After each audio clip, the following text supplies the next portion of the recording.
Kami bisa memantau dan bocoran itu bisa kelihatan sekarang. Nah, sekarang kami meningkatkan dengan teman-teman itu semua unsur pimpinan terjun ke masyarakat. Kami membuat ada namanya DMA, District Meter Area. Itu untuk mencari di mana sih sebetulnya yang bocor. Nah, itu alat kami untuk mengetahui di mana yang bocor. Nah, itu sudah kami terapkan di daerah Majasem. Alhamdulillah sekarang pelayanannya sudah 24 jam. Kemudian di Perumnas juga insya Allah akan mendekati itu. Perumnas Gunung, Perumnas Burung. Jadi baru 3 Mas yang kami terapkan. Dari 3 daerah itu kami selalu berusaha turun ke lapangan dan tiap minggu tuh kami turun tiap hari Jumat unsur pimpinan. Nah sekali turun tuh bisa menemukan rata-rata 50 titik kebocoran yang menyebabkan bahwa itu menjadi hilang atau istilah kami kehilangan air yang sudah dikonsumsi, yang sudah diproduksi, didistribusikan tapi tidak tercatat dalam meter air.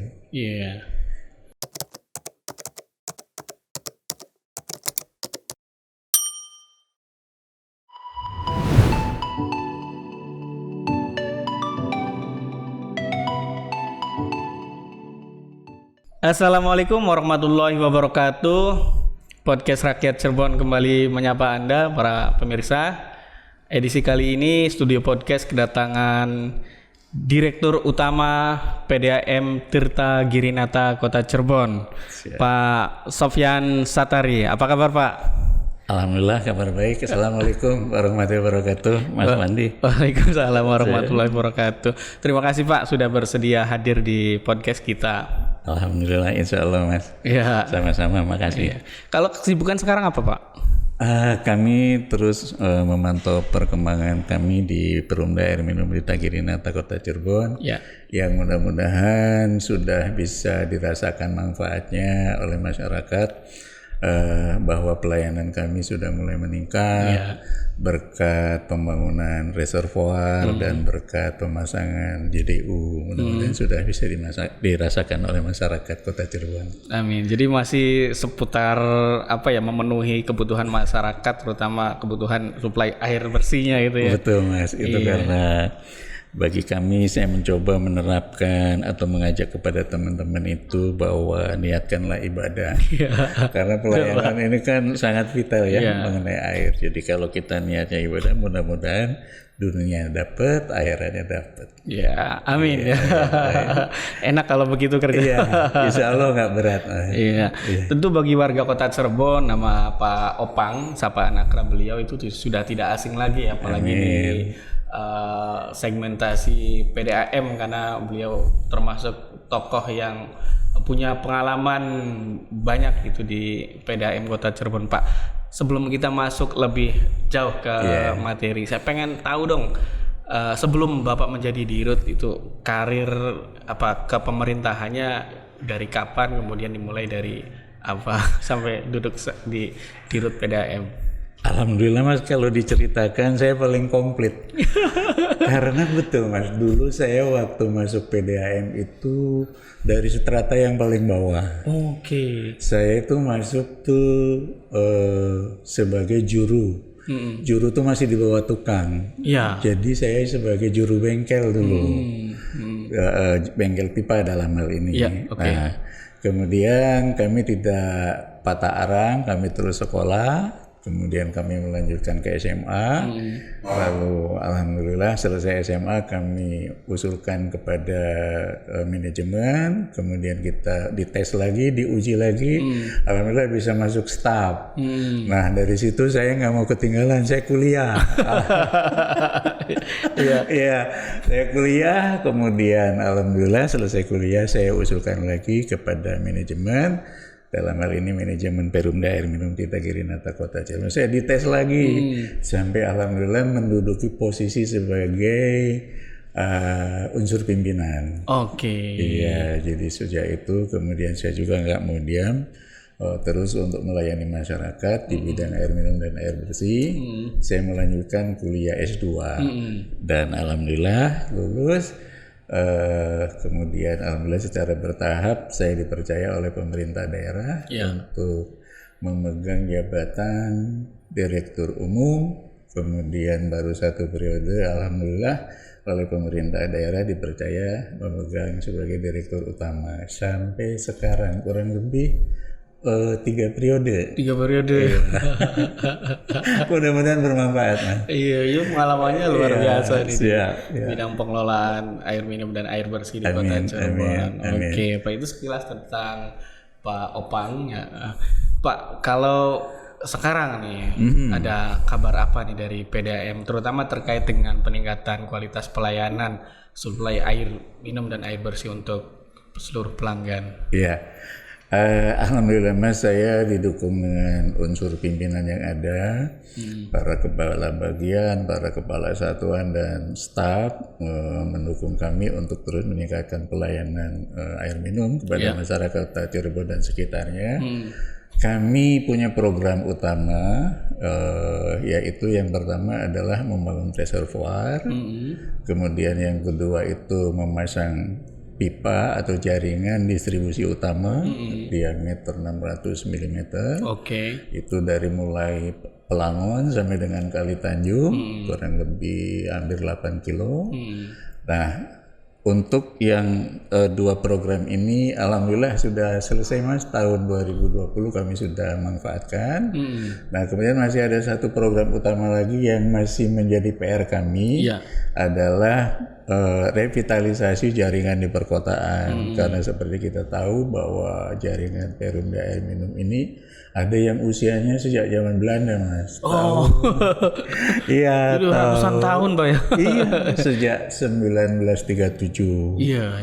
Nah, itu masih ada yang seperti itu. Seperti yang tadi kemarin ada keluhan di Pagungan. Nah, itu pipa-pipa lama, Mas, jaringan-jaringan lama.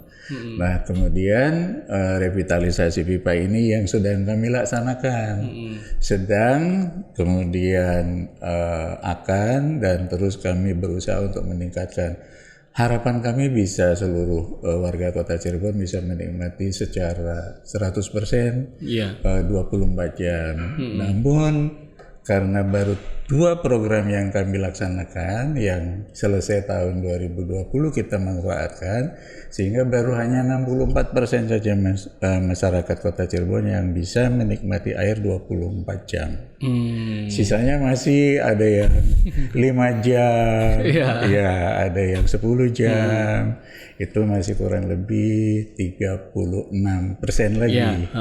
Ini masih bisa ditingkatkan untuk mencapai layanan 24 jam gitu ya, Pak. Nah, kalau untuk yang masih belum tersentuh layanan 24 jam itu faktor secara umum apa penyebabnya, Pak? Seperti yang tadi kami sampaikan bahwa jaringan di kota ini alhamdulillah walaupun usianya sudah di atas usia ekonomis atau usia teknisnya, itu kan kalau jaringan pipa seperti yang kami punya itu kan paralon, itu punya usia tuh kurang lebih sekitar 25 tahun. Nah, kami udah sekitar 40 tahunan. 2 kali lipat usia. Tapi kami masih bisa istilahnya masih bisa pilih. Andai kan kami punya uang, insya Allah kami bisa ganti semua. Insya Allah mudah-mudahan pelayanan itu bisa segera. Yang 36% lagi. 36% yang belum 24 jam itu. Iya, jadi penyebabnya itu, Mas. Jadi pipa-pipa zaman dulu itu masih ada. Masih ada. Yang dioperasionalkan. Iya.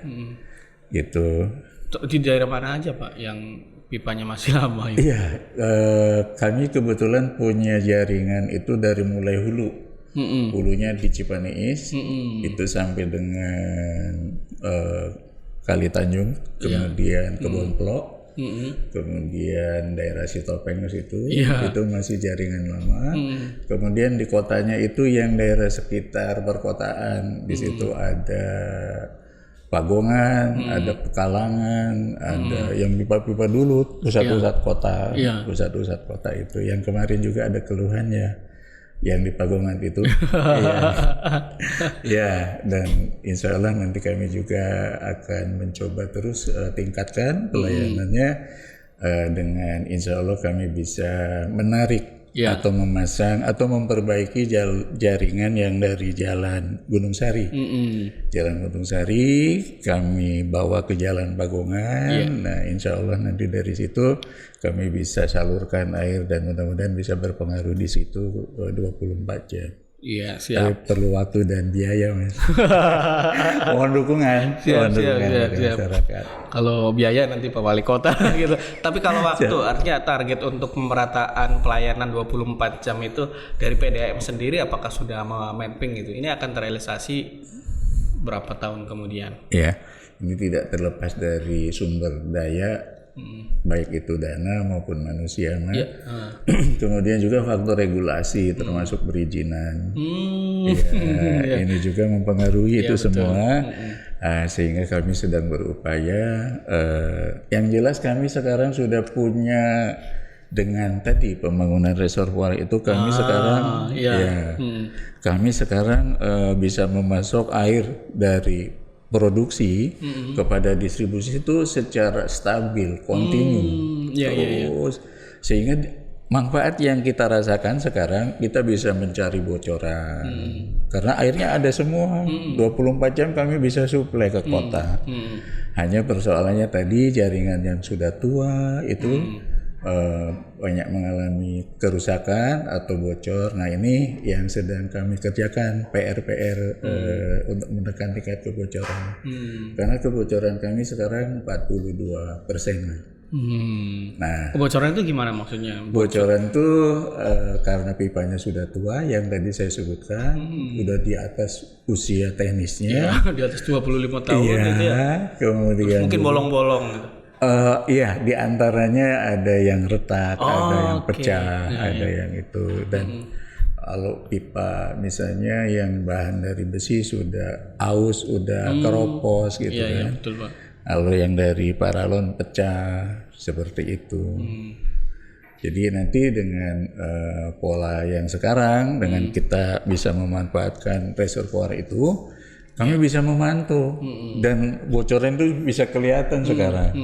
Nah, sekarang kami meningkatkan dengan teman-teman itu semua unsur pimpinan terjun ke masyarakat. Kami membuat ada namanya DMA, District Meter Area. Itu untuk mencari di mana sih sebetulnya yang bocor. Nah, itu alat kami untuk mengetahui di mana yang bocor. Nah, itu sudah kami terapkan di daerah Majasem. Alhamdulillah sekarang pelayanannya sudah 24 jam. Kemudian di Perumnas juga insya Allah akan mendekati itu. Perumnas Gunung, Perumnas Burung. Jadi baru 3 Mas yang kami terapkan. Dari 3 daerah itu kami selalu berusaha turun ke lapangan dan tiap minggu tuh kami turun tiap hari Jumat unsur pimpinan. Nah, sekali turun tuh bisa menemukan rata-rata 50 titik kebocoran. Yang menyebabkan bahwa itu menjadi hilang atau istilah kami kehilangan air yang sudah dikonsumsi, yang sudah diproduksi, didistribusikan tapi tidak tercatat dalam meter air. Itu Mas Wandi. Itu Pak ya. Nah, kalau untuk supply sendiri untuk di PDAM Tirta Girinata sekarang nih setelah 2 program besar itu sukses, kemudian sekarang disusul program strategis yang lagi dijalankan, turun ke lapangan, gitu. Signifikansi untuk supply debit air ke pengguna seperti apa, Pak? Alhamdulillah Mas, jadi relatif kebocorannya bisa ditekan. Kemudian yang hasil ditekan penyelamatan lah istilahnya kehilangan airnya bisa diselamatkan sehingga bisa dinikmati oleh pelanggan. Seperti itu. Nah, itu dampaknya terhadap peningkatan penjualan, kemudian peningkatan pendapatan. Nah, kemudian bocorannya menjadi berkurang atau kehilangannya menjadi berkurang. Jumlah debit per ininya, Pak? Per hari kebutuhannya ini kira-kira air yang disuplai dari Pelangon diolah oleh PDAM kemudian disebarkan ke pengguna. Kalau dari Pelangon kurang lebih rata-rata 850 liter per detik Mas. Atau kalau 1 bulan itu kurang lebih 1.700 meter. Jumlah itu sebetulnya memenuhi atau memang masih kurang nih untuk seluruh pelanggan yang sekarang sudah terdaftar di PDAM? Andaikan tidak bocor, Ya, itu harusnya lebih harusnya Pak ya? Iya. Oke. Karena bocornya hampir 42 tuh mendekati 50% ya. Betul. Nah itu mah, jadi kalau seandainya kita bisa selamatkan lebih banyak lagi, maka akan lebih banyak lagi daerah yang pelayanannya lebih meningkat. Yang terakhiri gitu Pak ya? Yang terakhiri. Ya kita berharap dengan program PDAM yang sekarang itu segera terrealisasi dan selesai, kemudian manfaatnya bisa dirasakan oleh seluruh pengguna gitu kan. Siapa? Nah kalau untuk persebaran pengguna ini apakah hanya melayani warga Kota Cirebon saja gitu, atau memang bisa warga ya kabupaten lah ya, karena berdekatan gitu? Alhamdulillah Mas, kami 20% diantaranya adalah pelanggan dari kabupaten. Karena dulu Cirebon itu hanya punya satu PDAM, sehingga secara historis kami juga melayani daerah-daerah yang di pinggiran perkotaan. Semisal Tuparep, kemudian Kedaung, Sutawinangun, daerah situ Mas, perbatasan gitu ya. Perbatasan sampai bahkan ke Gunung Jati, Klayan Kecamatan Gunung Jati, Klayan, kemudian Tangkil ya, sampai ke timurnya ada Mundu, kemudian Lobuntang, sampai ke sana. Itu daerah-daerah pinggiran kota yang menjadi wilayah administrasi Kabupaten Cirebon. Jadi 20%-nya pelanggan Kota Cirebon itu, pelanggan PDAM Kota Cirebon itu adalah ada yang dari kabupaten. Dari kabupaten. Secara wilayah ini administratif. Iya, kurang lebihnya Mas Bandi. Oke, siap. Kalau untuk wilayah Kota Cirebon, apakah semuanya sudah tercover Pak, atau misalnya masih ada masyarakat yang dia sumber air bakunya di luar PDAM? Iya, jadi untuk secara teknis kami memang baru 76%. Oke. Baru 60%. Masih ada yang perlu digarap tuh di daerah Harjamukti, sekitar Argasunya, itu belum, kami belum. Kemudian daerah sekitar itulah memang ada sebagian di wilayah Kesambi, itu nanti yang perlu kami. Dan pelayanan yang masih kurang tuh daerah pesisir, memang daerah terjauh dan relatif terpadat. Nah itu juga yang masih belum bisa 24 jam. Itu Mas, jadi kami pelayanannya baru 76%. Seluruh wilayah kota gitu ya. Tapi ada 20% yang wilayah kabupaten. Karena dulu cuma satu bedanya. Siap. Nah untuk warga Kota Cirebon yang belum merasakan layanan PDAM gitu, dari PDAM sendiri apakah memang membuka, silakan kalau pengen menjadi pengguna air dari PDAM, atau bagaimana tuh? Atau memang mereka belum butuh? Seperti apa tuh? Sudah. Kami sekarang sedang mengikuti program SPAM, Sistem Penyediaan Air Minum Regional Mas. Oke. Itu yang nanti sumber air bakunya dari, bahkan mungkin nanti kami pemerintah provinsi dalam hal ini akan menjual air curah kepada Perumda Air Minum, itu di wilayah Indramayu, Kabupaten Cirebon, Kota Cirebon, Kabupaten Sumedang, dan Majalengka, itu dari Waduk Jati Gede. Nah itu Mas, jadi nanti terhadap tadi masyarakat yang belum, insya Allah kami juga sedang mengikuti program itu. Di samping kalau misalnya kami bisa menekan tingkat kehilangan air yang 42 ini, mudah-mudahan sih masih cukup, mudah-mudahan. Nah, tapi kalau misalnya perkembangan kota juga semakin pesat tumbuh, kami sudah, kami sudah menyiapkan sumber air yang baru, yaitu mengikuti program SPAM, Sistem Penyediaan Air Minum dengan Waduk Jati Gede. Dalam hal ini juga ada keterlibatan pemerintah provinsi juga gitu Secara teknis kalau mengikuti program itu seperti apa itu untuk warga-warga yang sekarang belum menikmati layanan PDAM? Ya, memang sampai dengan saat ini pembangunan intiknya sih sudah jadi. Oke. Tinggal nanti dari Waduk Jati Gede ini akan disalurkan ke Kota Cirebon atau Kabupaten Cirebon. Ini yang masih dalam taraf pembahasan harga. Karena harganya memang cukup beda jauh, khususnya dengan Kota Cirebon. Cukup jaraknya cukup jauh ya. Kalau Cirebon misalnya 3.000, di sana air curahnya bisa hampir 6.000. Jadi kami tidak bisa menjual. Nah, ini yang masih dalam taraf pembahasan gitu ya, seperti apa baiknya gitu, supaya kalau memang bisa direalisasikan juga tidak memberatkan pelanggan gitu Pak ya. Di samping itu kami juga yang zaman Belanda tadi Mas, yang dari Paniis itu ada sumber air yang era dulu ya. Itu kurang lebih kapasitasnya sekitar 110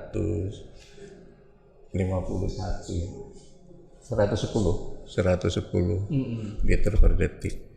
Jadi di samping yang tadi itu yang 850 itu yang era CUDP. Itu tahun 80-an. Iya. Kalau yang era Belanda dulu cuma 110-an liter per detik. Jadi, nah, kalau pasokan air baku yang dikelola oleh PDAM Kota Cirebon berarti sampai sekarang masih dari sumber yang satu. Betul, dari Paniis. Hanya itu aja Pak. Iya, Kabupaten Kuningan. Mungkinkah menambah sumber pasokan air lain gitu? Seperti yang tadi saya sebut, kami sedang ikuti program Sepam regional Mas, yang Jati Gede itu. Iya. Jadi kami sudah siapkan ketika nanti perkembangan kota semakin tumbuh berkembang. Kami sudah siapkan dengan program yang tadi itu Mas. Di samping nanti upaya-upaya kami untuk menekan kehilangan air. Kalau sudah bisa kita selamatkan kan kita bisa suplai ke daerah yang belum menikmati, atau kita minimal meningkatkan pelayanan kepada yang ada. Itu Mas Wandi. Oke Pak, ini sebelumnya saya mohon maaf ya. Tapi ada selentingan dari pengguna gitu ya, misalnya airnya telat karena mungkin pelayanannya belum 24 jam gitu. Tiba-tiba agak sulit lah mengakses air, sementara tagihan terus berjalan gitu. Saya tidak tahu itu apa yang terjadi. Bisa nggak Bapak menjelaskan soal itu? Bisa, sangat bisa Mas. Jadi kan begini, sesuai dengan ketentuan yang ada ya Mas ya, bahwa tentang hak dan kewajiban, ya kan Mas. Kenapa mereka bayar tapi air nggak keluar? Itu kan kalau itu mah ada istilahnya abodemen, ya Pak ya, ada abodemen Mas Wandi. Tapi bahwa kami mengenakan biaya itu berdasarkan alat ukur yang ada.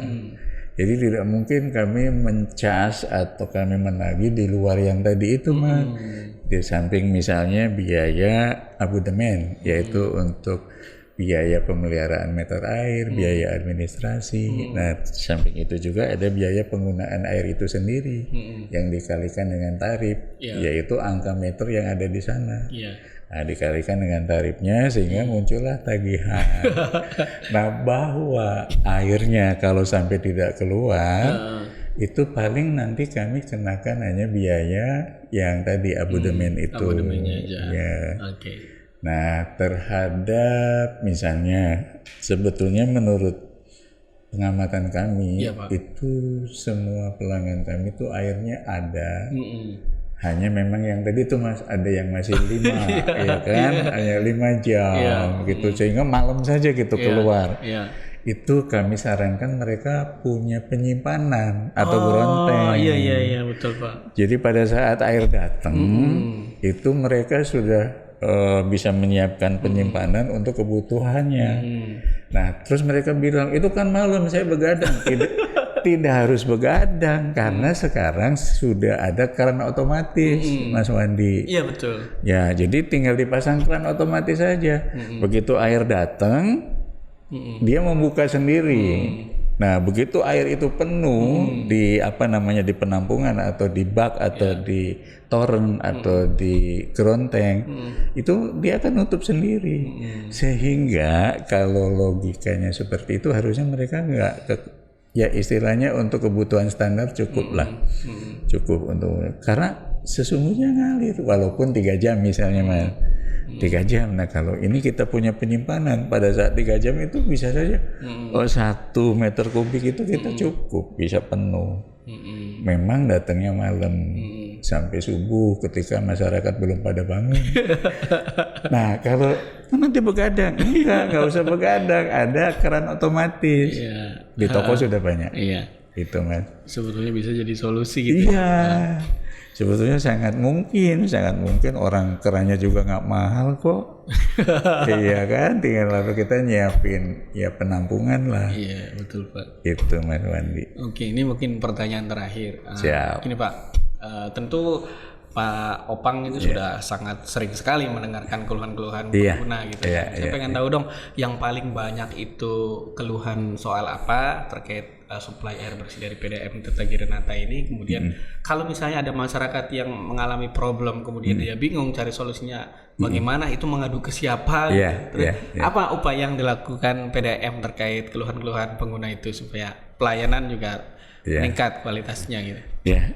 Sesungguhnya kami mencoba memberikan pelayanan prima Mas. Misalnya gini, di era digital seperti sekarang kami juga sudah punya pengaduan yang dengan sistem Instagram, tempat pengaduan masyarakat. Dari mulai perkembangannya dari SMS, dari WA, kemudian dari itu ada sebetulnya nomor-nomornya, hanya saja mungkin kami belum tersosialisasi atau mungkin pelanggan juga nyarinya yang cepat saja. Biasanya kalau lapor ke rakyat Cirebon cepat. sukanya lapor ke rakyat Cirebon. Padahal kami juga punya, bahkan kami punya urusan yang namanya urusan pengaduan. Urusan pengaduan tuh baik itu pengaduan teknis maupun administrasi. Nah hanya saja pelanggan kadang-kadang pengen yang cepat, biasanya di medsos. Di medsos itu kami mencoba sekarang ada Instagramnya. Kemudian kami juga ada website gitu. Memang nanti kami terus tingkatkan, yang rencananya nanti kami 1 atap tempat pelayanan, ada mall pelayanan publik ya. Akan seperti jadi itu. masyarakat bisa mengakses itu ya untuk segala kebutuhan pelayanan gitu ya. Yang jelas ketika kami menerima informasi pengaduan dari masyarakat, kami bisa segera turun. Walaupun kami kemarin kan mendapat infonya hanya dari berita, ya kan, katanya di daerah Pamujudan sudah 2 tahun. Tapi logika saya 2 tahun orang nggak kebagian air gimana Mas? Nggak mandi 2 tahun dong. Nggak mandi 2 tahun Rasanya nggak mungkin. Itulah Mas kira-kira Mas. Oke, siap. Pak Opang, terima kasih banyak nih. Mas Wandi, terima kasih juga. Sudah mampir ke studio Rakyat Cirebon. Semoga informasi dari Pak Sopyan Satari selaku Direktur Utama PDAM Tirta Girinata ini menjawab segala keluhan, keluh kesah, maupun tadi disampaikan juga program-program PDAM ke depan ya Pak ya. Yang tentunya bakal meningkatkan kualitas pelayanan bagi seluruh masyarakat Kota Cirebon, terutama yang sudah terdaftar sebagai pelanggan PDAM Tirta Girinata. Terima kasih banyak Pak. Terima kasih, amin, mudah-mudahan bisa segera terwujud. Mas Wandi, mohon doanya dan supportnya selalu. Siap. Sebagian podcast Rakyat Cirebon edisi kali ini saya akhiri. Kita akan berjumpa lagi di podcast Rakyat Cirebon, tentu dengan tema dan narasumber yang tidak kalah menarik. Saya tutup. Wassalamualaikum warahmatullahi wabarakatuh.